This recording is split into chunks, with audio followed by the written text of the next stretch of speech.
You're listening to Bark and Wag's 15-Minute Vet Talk. Each week, your host, Polly Requa, interviews veterinarians and individuals in the pet industry from across the nation answering pet questions. Bark and Wag podcast is produced weekly for your enjoyment, and show notes can be found at barkandwag.com under the podcast tab. That's barknwag.com. Please remember to subscribe to Bark and Wag 15-Minute Vet Talk. Thank you for listening to Bark and Wag 15-Minute Vet Talk. Bark and Wag is dedicated to protecting our dogs through advocacy, education, and supporting like-minded dog lovers by selling custom pet products. Saving lives by selling collars, scrunchies, and swag. Please check out Bark and Wag's website, barkandwag.com. That's barkandwag.com to see the awesome merchandise. Bark and Wag collars and leashes, collar covers, and decorative bandanas are perfect for your pooch. For the owner of the house, we have t-shirts, sweatshirts, long sleeve shirts, hats, and even coasters. We are expanding monthly, so be sure to check back. We love pooch ideas for podcasts and merchandise too, so send an email to polly@barkandwag.com with your suggestions. Welcome to Bark and Wag 15-Minute Vet Talk. I'm your host, Polly Requa. Today we're talking to Cristi Eckert, owner of Natural Pet Wellness. Welcome, Cristi. Hi, Polly. Thanks for having me back. Well, thank you for coming back. I wanted to have you back because we had a listener write in and ask what young living oils can be used if your dog has allergies. You know, that's a really good question. And that ties in really good to the last time you and I talked. We talked about toxins in your home. And that's one form of allergies. I guess that's a good place to start. Let's talk about kind of some of the different ways allergies present themselves in a dog. One way is it could be environmental. It could be something in your home. Maybe the detergent you're using is causing their skin to itch. Maybe it's the seasonal allergies. You know, everything's blooming outside and growing. So maybe it's that. It could also be their food. Something in their food. Maybe they have a allergy to grain or to peas. Our cat actually, he's 15 now, and he started getting all these little sores on his head.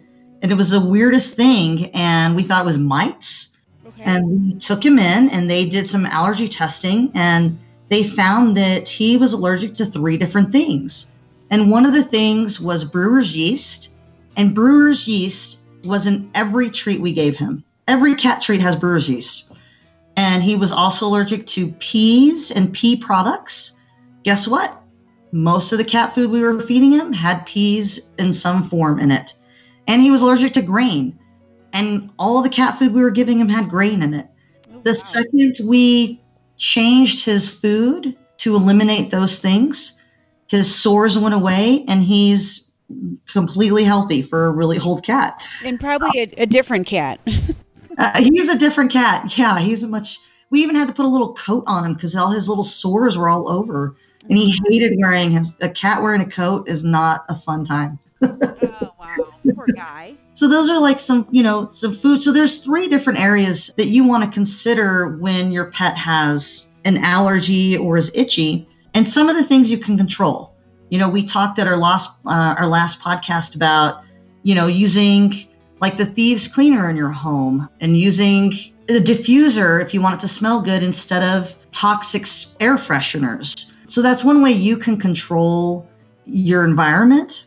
Outside environment, there's things like chemicals that are sprayed on lawns, or maybe if they went through a field of grasses that were seeding and they got that on themselves and that's causing them to maybe sneeze. You could use actually a diluted version of that thieves cleaner and wipe their fur down with it, or you can rinse their feet in a thieves diluted solution of that thieves cleaner.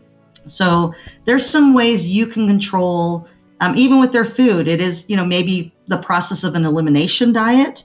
You need to work with maybe your veterinarian, or a lot of these natural pet stores have kind of like a boutique pet store. They have special foods like raw diets or food. They even have food. I was looking the other day. It was like kangaroo meat dog food. Ugh. I know, but some dogs can't have chicken. Some dogs can't have beef. and some can't have fish. So what does that leave you in the protein world, right? It's like, well, they're a carnivore. They need a protein base. So there's even foods that are exotic animal foods if your pet needs that. And a lot of times it is a process. It's not always an easy instant fix to know what your dog is having allergies to. Yeah, I know. And it's very tough. I mean, especially like when you were talking where your dog is itching all the time, and no one can, the vet can't figure it out. You can't figure it out. A lot of times we had one golden retriever that was ended up being allergic to grass. Yeah. It would just like gnaw on her paws. And so I think all pet owners have experienced allergies at one time. Mm-hmm. And, there's different, that makes up a good point, because a lot of times you have to give a bath. And Mm-hmm. so if you have to give your dog a bath, are there any Young Living products that would help the skin that you could put with water? Yeah. So they actually Young Living is one of the only essential oil companies that has an entire line just for animals that they've created. And that line of essential oils is safe to use on pets. It's already diluted to maybe a consistency that is safe to use on your animals. And they make a shampoo. It's this animal sense shampoo. It smells good. It's chock full of a bunch of different essential oils. It doesn't have all of the harsh chemicals that, over-the-counter things, shampoos you can get at the pet store would have. It's a very safe and good shampoo, and it's very effective. So you would use that animal sense shampoo. They recommend, a lot of times I reference the Essential Oils Animal Desk reference. And I can send you the name of that book. It's by Life Science Products and Publishing. Okay. But it lists all the oils, and it has all the species of animals and how to use oils with your pet. And so the recommendation in that book was to bathe your dog 2 to 3 times a week with this animal scent shampoo. And you can even we talked about the Thieves Cleaner. You would heavily dilute that cleaner and then use it as a rinse after you wash your dog with the animal scent shampoo. And that's going to kind of help reset the pH of their skin. It's going to get rid of any of the toxins, or, if your dog walked through all that grass, it's going to get rid of any of those things that are stuck on your dog's fur. Okay. Because your dog's fur, it's really thick, right? And it holds on to dust, and it holds on to chemicals, and it's their fur also acts like a wick. So if they've gotten a cleaning chemical or a insecticide chemical on their fur, that's going to wick through that fur and absorb into their skin, into their system. So it's really important to clean them and wash your pet regularly with a shampoo that's going to get rid of those allergens that are on your dog. And it'll also go into their system because, again, their fur and their skin, it absorbs into their system. So that'll also help them try to get rid of some of that allergen that's bothering them.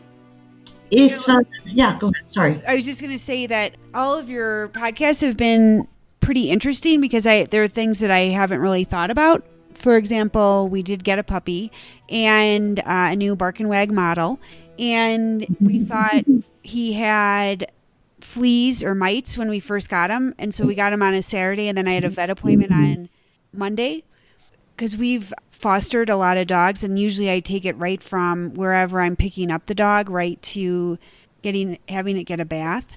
But with the puppy, we didn't do that, and we found these little, I don't know, we're not sure what it was. No. And so we ran to Petco, which is the only pet store, or one of the pet stores here, and they gave us this shampoo that would last like 2 weeks. So if he did have any type of mites or lice or fleas, it would kill them. And so now after listening to you talk, I wonder how hard that was on his skin. Not just his skin, but his immune system. Right. You think about his size. If you have a German Shepherd puppy and then you have a little pug puppy and you're using the same quantity of cleaner on that dog, it could have some effect on their immune system as well, and actually make it harder for them to defend themselves against allergens or, predators like mites or ticks or fleas or whatnot. Right. So, interesting topic. Well, thank you for being on the podcast, and we look forward to having you back. Yeah. And, Polly, I will, I'll send you a list of some single essential oils like eucalyptus or frankincense or lavender that can really help treat skin problems. So I'll send that your way, and you can maybe post that at the end of this podcast. Yeah, and I'd like all of the listeners, if they have any questions, to email Polly at barkandwag, BARKNWAG.com, and Cristi can come back on the podcast and answer any questions that you have that would use Young Living products. Great. Thank you. I look forward to that. Great. Well, thank you again, and we look forward to having you back. Okay. Talk to you then. Thank you for listening to Bark and Wag's 15-Minute Vet Talk. If you like what you just heard, we hope you'll pass along our web address, www.barkandwag.com, to your friends and other pet owners. Have a pressing question for a veterinarian? Ask your question at barkandwag.com under the podcast tab. This has been a KFR production. Join us next time for another edition of Bark and Wag's 15-Minute Vet Talk.